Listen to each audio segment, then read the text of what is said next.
First टाक India. शिखर गुप्ता, सामाजिक सेवा से राजनीति तक का सफर। वरिष्ठ समाजसेवी आलोक गुप्ता के बेटे शिखर गुप्ता ने एक बड़ा कदम उठाया है।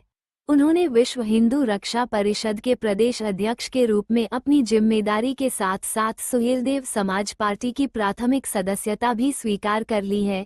शिखर गुप्ता ने कहा, मेरा उद्देश्य किसी एक वर्ग या समुदाय तक सीमित नहीं है। मैं चाहता हूं कि समाज का प्रत्येक व्यक्ति अपनी सर्वोच्च क्षमता का उपयोग करे और अपने सत्य गुणों एवं नेतृत्व क्षमता को पहचाने। गणतंत्र दिवस के अवसर पर शिखर गुप्ता ने देश के शहीदों को नमन किया और कहा कि ये दिन हमें अपने कर्तव्यों, संविधान और राष्ट्र के प्रति समर्पण की याद दिलाता है। शिखर गुप्ता ने बताया कि वे 2026 में होने वाले जिला पंचायत सदस्य चुनावों के लिए रणनीतिक रूप से सक्रिय हैं और जनहित और स्वच्छ छवि वाले उम्मीदवारों को मैदान में उतारने की तैयारी कर रहे हैं। उनका लक्ष्य सत्ता नहीं, बल्कि सेवा, समर्पण और समाज निर्माण है। रिपोर्टर सुषमा वर्मा। विश्व हिंदू रक्षा परिषद के प्रदेश अध्यक्ष के रूप में थे और अब सुहेलदेव समाज पार्टी जो आपने ज्वाइन किया है, ऐसे में दोनों चीज़ें आपके साथ चलेंगी या किसी एक नाव पे सवार होना है? देखिए, सबसे पहले आप सभी लोगों का बहुत बहुत धन्यवाद। और आपके सवाल में ये था कि मैं विश्व हिंदू रक्षा परिषद का प्रदेश अध्यक्ष था नहीं, मैं वर्तमान में भी विश्व हिंदू रक्षा परिषद का प्रदेश अध्यक्ष हूँ।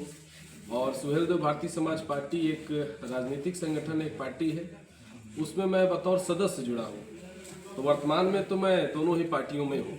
विश्व हिंदू रक्षा परिषद में माननीय राष्ट्रीय अध्यक्ष जी ने जो हमें जिम्मेदारी दी थी प्रदेश अध्यक्ष के रूप में, मैं अभी भी उस जिम्मेदारी पर हूँ। जैसा कि सारे लोग कई सारे कयास लगा रहे हैं कि 2027 के दृष्टिगत आपके ये कदम रहे हैं, इस पर क्या कहना है? ये देखिए, किसने किस प्रकार से क्या चीज़ को देखते हुए इस पहल को 2027 से जोड़ा, इसके बारे में तो मैं कोई सफाई न ही दूँ तो ही ठीक है, क्योंकि मेरे दिल दिमाग में तो अभी ऐसा कुछ नहीं है कि हम 2027 में कोई तैयारी करें।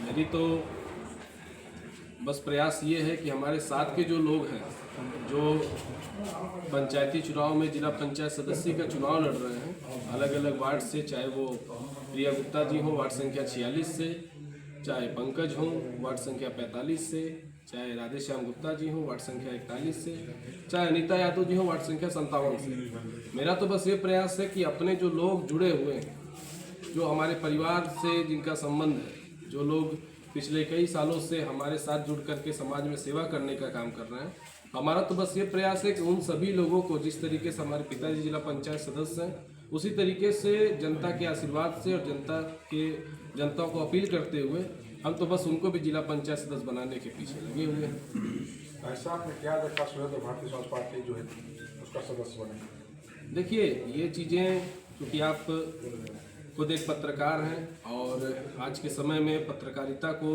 महत्व दिया जाता है, तो आप न्यूज़ चैनल पे भी देख सकते हैं और सोशल मीडिया पर भी देख सकते हैं कि किस तरीके से मानव शिक्षा सेवा संस्था 2008 से लेकर के और ये 2026 चल रहा है, अभी तक निरंतर लोगों के बीच में लगी रहती है और लोगों के सुख दुख में जाकर के उनकी सेवा करने का काम करती है। लेकिन चूंकि संस्था अपने तरफ से व्यक्तिगत रूप में और जो लोग उनसे जुड़े हैं उनके सहयोग से ये सारा काम करती है, चाहे वो शादी कराना हो या किसी भी गरीब दुखिया घर पे मदद पहुँचाना हो। और यही चीज़ें सरकारी रूप में सुहेलदेव भारतीय समाज पार्टी करती है।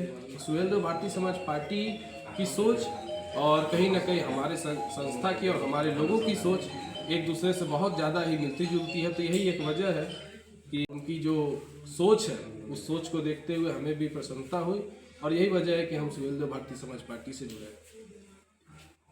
और सुहेलदेव समाजवादी पार्टी गोरखपुर में भी उतनी सक्रिय नहीं थी।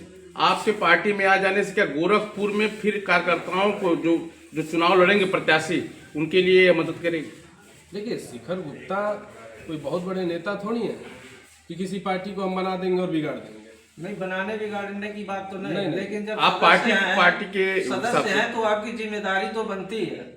मेरी जिम्मेदारी ये बनती है कि मैं जिस भी पार्टी में जुड़ा हूँ, जिस भी संगठन में जुड़ा हूँ, उस संगठन को अपने तरफ से अपना 100% देने का काम करूँ और उस संगठन को बड़ा करने का काम करूँ। लेकिन आपने जो सवाल किया कि गोरखपुर में मैं इसको किस तरीके से विस्तार करूँगा, तो देखिए, जिस तरीके से हमारे माननीय राष्ट्रीय अध्यक्ष जो सुहेल देव भारतीय समाज पार्टी के राष्ट्रीय अध्यक्ष और उत्तर प्रदेश सरकार के कैबिनेट मंत्री भी हैं, माननीय ओम प्रकाश राजभर जी, और बड़े भाई डॉक्टर अरविंद राजभर जी जो कि पार्टी के राष्ट्रीय प्रमुख महासचिव हैं। तो उन लोगों का जैसे आगे निर्देश मिलते रहेगा, जैसा उन लोगों का आदेश मिलता रहेगा, पार्टी के लिए हम लोग सिर्फ गोरखपुर नहीं बल्कि मुझे लगता है पूरे प्रदेश और पूरे देश में हम लोग काम करने का प्रयास करेंगे। हमें चैन से नींद आती है तो उनको भी मैं बहुत बहुत शुभकामनाएं दूंगी और पूरे देशवासियों को मैं शुभकामनाएं देने का काम करूंगी। जिस क्षेत्र से आप लड़ रही हैं, लगातार कई दिनों से आप वहाँ पे जा रही हैं सुख दुख में, लोगों का क्या आशीर्वाद प्राप्त हो रहा है? कई दिनों से नहीं, ये मैं कई सालों से उस क्षेत्र में हूँ और वो जो प्यार जो स्नेह, मैं चुनाव लड़ूं या नहीं लड़ूं, वो हमेशा मिलता रहा है। और बाकी रिजल्ट के बाद आप लोग को भी पता चलेगा कि वो कितना मुझसे प्यार करते हैं। ठीक है।